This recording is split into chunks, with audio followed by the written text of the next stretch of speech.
Al femminicidio di Giulia Cecchettin, incontro nel campus di ingegneria a Padova in ricordo della studentessa, alla presenza del papagino che ribadisce la vita è sacra. Lo zio Andrea posta sui social la voce della 22enne. Rammarico degli studenti padovani del liceo Tito Livio a cui hanno negato il minuto di rumore in ricordo a Giulia, occasione sprecata, dice la rappresentante della rete studenti medi. Calci e pugni agli infermieri del pronto soccorso di Borgo Trento a Verona. 2 pazienti sono stati arrestati in applicazione del nuovo decreto legge contro le aggressioni al personale sanitario. Dramma Povegliano Veronese, idraulico di 54 anni trovato morto in casa dalla moglie. Fatale sarebbe stata una fuga di monossido di carbonio da una caldaia difettosa. Ennesimo incidente mortale in Veneto, un uomo di 59 anni ha perso la vita nel pomeriggio in uno schianto che ha paralizzato per ore la strada di Vivaia Saonara nel Padovano. Tensione al parcheggio coperto dell'area Piani a Treviso, chiuso con reti metalliche per impedire il bivacco dei migranti, 30 stranieri sgomberati, si tiene in piazza poi la sistemazione. Stop alle gare per il 2024 in una nuova vasca di allenamento. Molto lontano dall'Italia Thomas Cecconi, il nuotatore vicentino che ha conquistato 2 medaglie a Parigi, guarda già al 2025. 5 anni fa l'incubo dell'acqua grande a Venezia con le drammatiche immagini della città inondata. Mercoledì alle 21 su Antena 3 vi proporremo il documentario di Media Nord-Est, l'Apocalisse di Venezia. Buonasera, bentrovate, edizione regionale dei nostri telegiornali. Prima di cominciare con le notizie, subito il sondaggio di Ring. Casa Pound sfila a Bologna, scontri tra antagonisti e polizia. Matteo Salvini propone di chiudere i centri sociali occupati, cito, dai comunisti. Il clima politico è sempre più teso in vista anche delle elezioni in Emilia-Romagna. Vedete in sovraimpressione i nostri numeri di telefono. Se siete d'accordo con queste dichiarazioni del Ministro, digitate il numero che vedete scritto in verde, il no invece a quello scritto in rosso.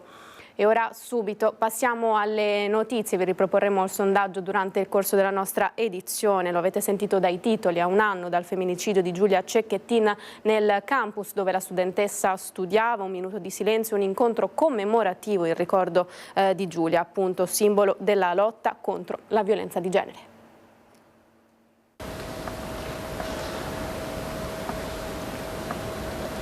Prendete chiavi, borracce, voce, tutta la vostra rabbia e facciamoci sentire.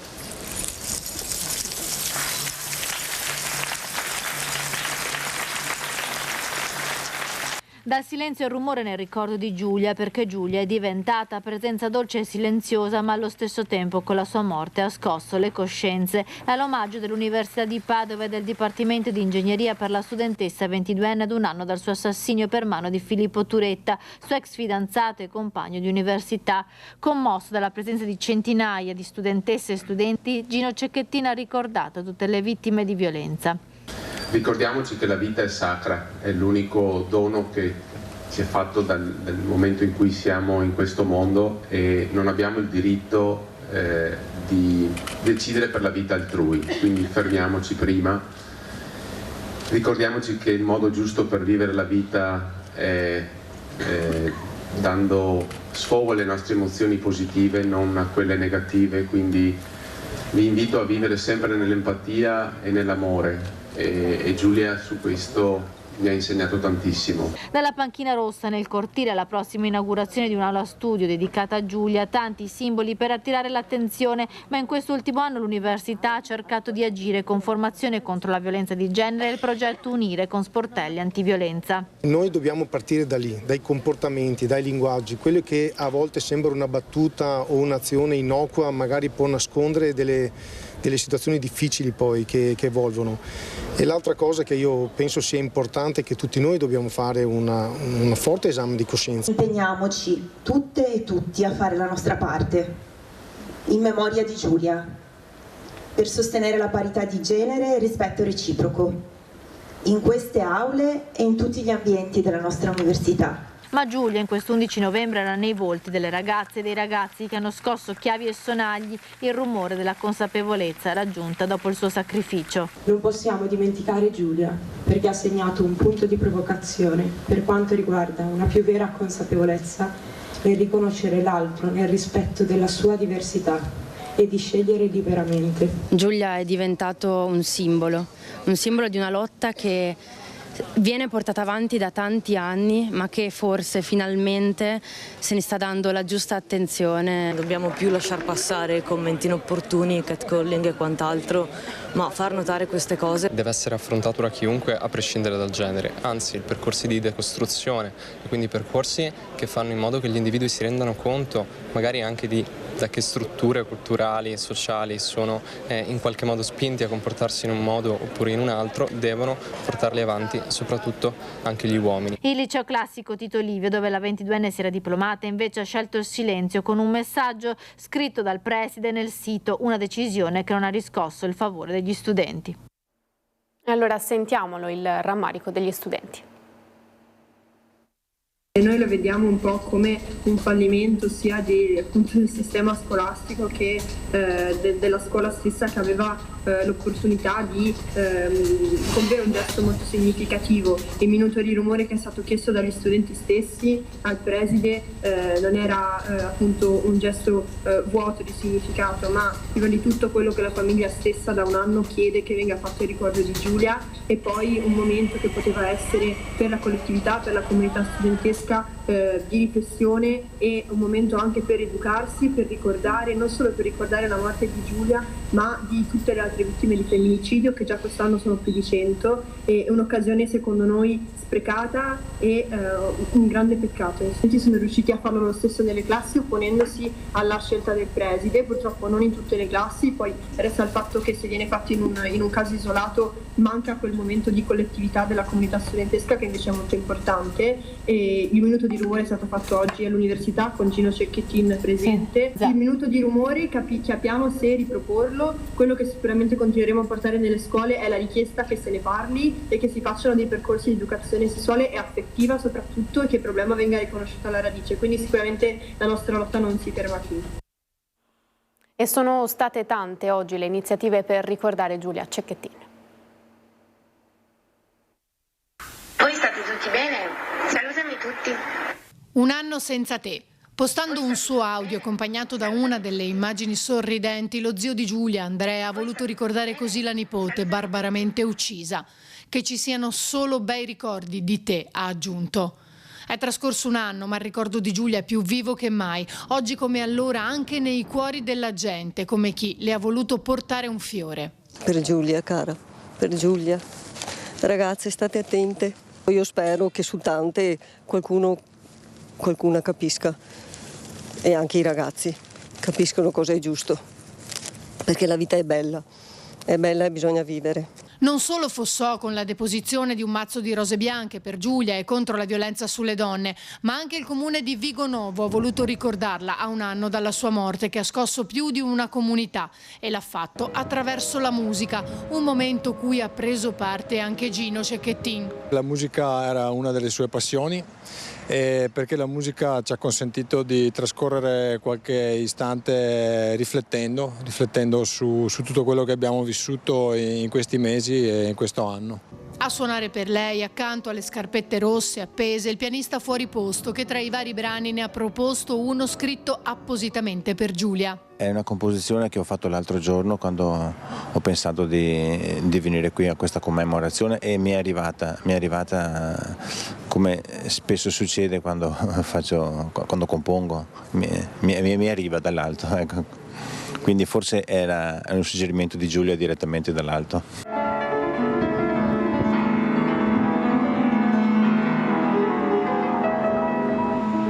Il sindaco di Vigonovo ha poi annunciato una dedica speciale per Giulia. La nostra proposta è stata quella di definire un'area, ma definirla non solo a Giulia, ma a Giulia dottoressa in ingegneria biomedica, perché riteniamo che sia un suo merito, sia frutto del suo sacrificio come studentessa, che le è stato riconosciuto e che anche noi con questo gesto vogliamo ricordare e ribadire. Tanti gesti di affetto a Giulia Cecchettin nel cimitero dove è sepolta. È un pellegrinaggio continuo quello alla tomba di Giulia Cecchettin qui nel cimitero di Saonara. tutti i giorni, ogni giorno. Tantissime persone si fermano nella sua tomba, moltissime quelle che sono venute anche oggi a testimoniare un dolore enorme che è diventato il dolore di tutti, quello per la perdita di questa ragazza solare, sorridente, di cui tutti hanno una piccola storia da raccontare. Chi è arrivato da lontano, chi arriva tutti i giorni da molto vicino. E allora queste storie adesso le sentiamo insieme.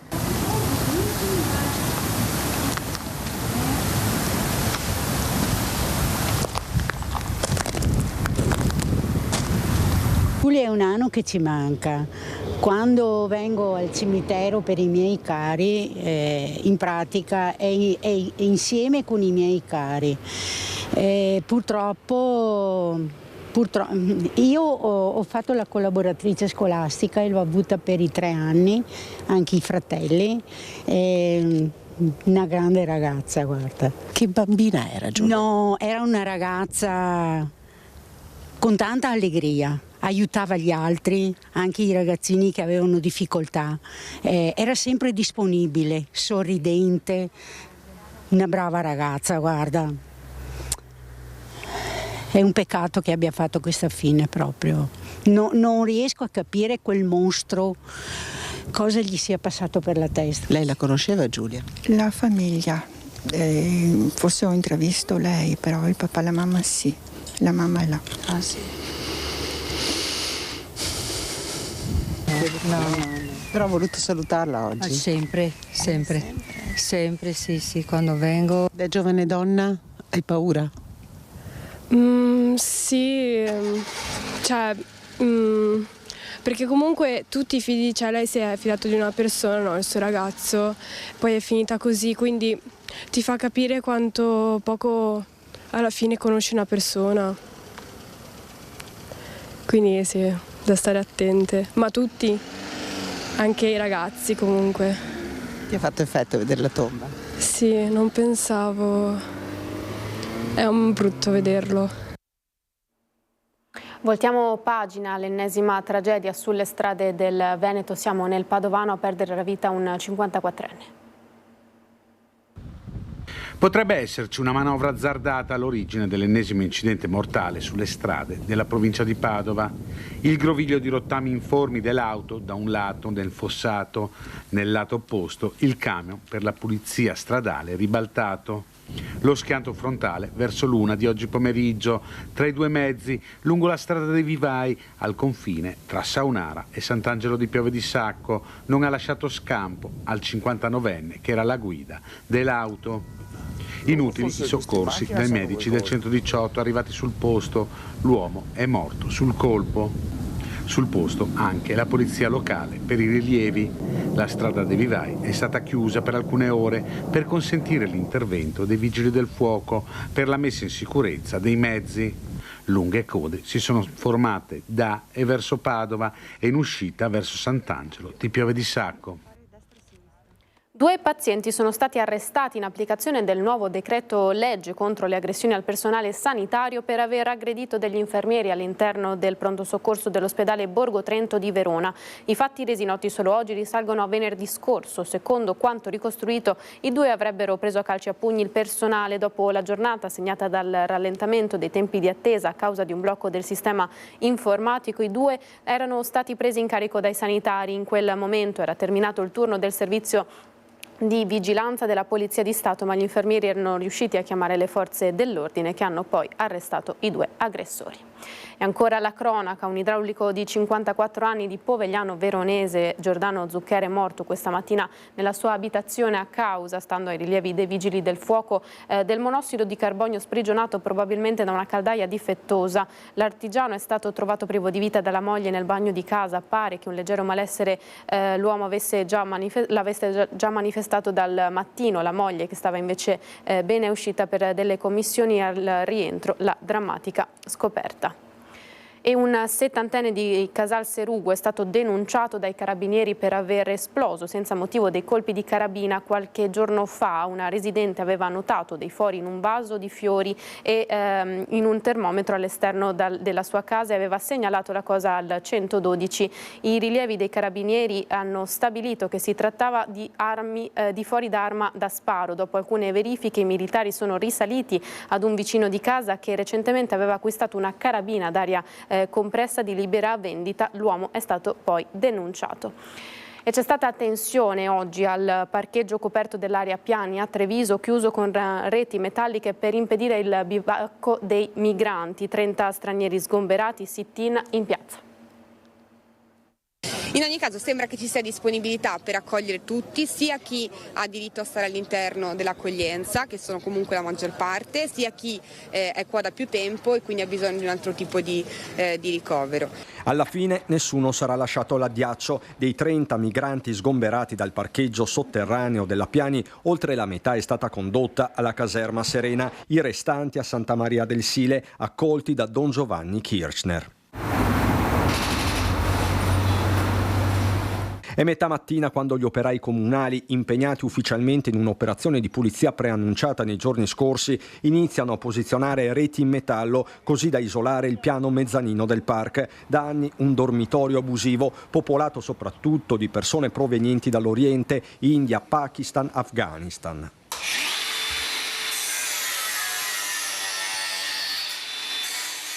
Siamo a poche decine di metri dall'ufficio immigrazione della questura. Qui tra garage umidi e degrado ci sono storie, disperazione e speranze. Io 8 mesi. 8 mesi? Sì. E adesso dove andrai?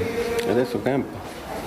Camp. Non c'è più visto altro, ma così anche adesso la strada, sì. Ma non va bene. Come che voglio lui aiutare di assistente sociale, comune sociale, o porpotura, o carabinieri di qua di Treviso, tutti ne chiamo per aiutare. Ma voi riuscite a lavorare oppure non? Non c'è lavoro capo Treviso, no, tre difficile trovare. Perché? Tre difficile, non c'è lavoro, c'è la uova, dai 30 euro un giorno, 30 euro poco, prende sigarette, prende mangiare, finito. Lo sgombero avviene sotto lo sguardo delle forze dell'ordine. A supportare i migranti l'associazione Caminantes, con un sit-in che dalla Piani è arrivato nel cuore di Treviso davanti alla prefettura, nel mirino Casugana, che avrebbe avviato i lavori di pulizia senza predisporre, questa la denuncia, un piano B. Il Comune in questo momento ha, peggiorato un problema già preesistente senza preoccuparsi di trovare una soluzione. Quando non c'è un posto, non c'è un bagno, non c'è dove che tu fare per la mangiare, la tutte, ma dove va? Un problema grave. A conclusione del nuovo incontro a Roma sull'autonomia sentiamo le parole del presidente veneto Luca Zaia. Le emergenze in Veneto sono emergenze importanti, iniziare da quel 2010 nel quale io mi sono ritrovato 10.040 famiglie e imprese sott'acqua, 235 comuni. Abbiamo dimostrato efficienza non solo nell'intervenire grazie ai tanti volontari e vigili del fuoco, ma anche e soprattutto, ricordiamo, in un progetto di realizzazione di opere, 23 bacini di laminazione, oltre 3.000 cantieri aperti e si deve fare molto ancora. Diciamo che combinare e chiudere questa trattativa sulla protezione civile sarebbe veramente un buon inizio per un nuovo era. E proprio per la bontà del progetto, che non va contro qualcuno, non vuole smantellare ministeri, ma vuole dare ruolo alle regioni e ai loro presidenti nel momento in cui ci sono le calamità naturali, nel coordinamento anche dei vigili del fuoco piuttosto che nell'intervenire le ordinanze di deroga. Io penso che quando ci vedranno messe nero su bianco queste nuove competenze per i presidenti di regione, sono convinto al 100% che anche i miei colleghi, magari quelli più scettici, diranno anch'io voglio queste competenze. I prossimi passi saranno tavoli tecnici nel giro di una settimana per definire le osservazioni al progetto base e dopodiché ulteriore riunione con i massimi vertici dei ministeri e delle regioni per trovare l'accordo finale e quindi parlare del primo progetto che riguarda la protezione civile. Cambiamo argomento, lo sport, stop alle gare per il 2024 per Thomas Ceccon, il nuotatore vicentino guarda già al 2025. Il 2024 d'oro di Thomas Checon, campione olimpico dei 100 metri d'orso e bronzo nella staffetta 4% stile a Parigi, dal punto di vista agonistico è già chiuso. Il nuotatore scledense non sarà ai campionati italiani assoluti di Reccione dal 14 al 16 novembre e salterà anche i mondiali in vasca corta di dicembre in Ungheria. Ospite d'onore del Galà del Calcio Veneto al Teatro Comunale di Vicenza, Checon ha avuto l'occasione di parlare ad una vasta platea di giovani ai quali ha ricordato il valore del sacrificio.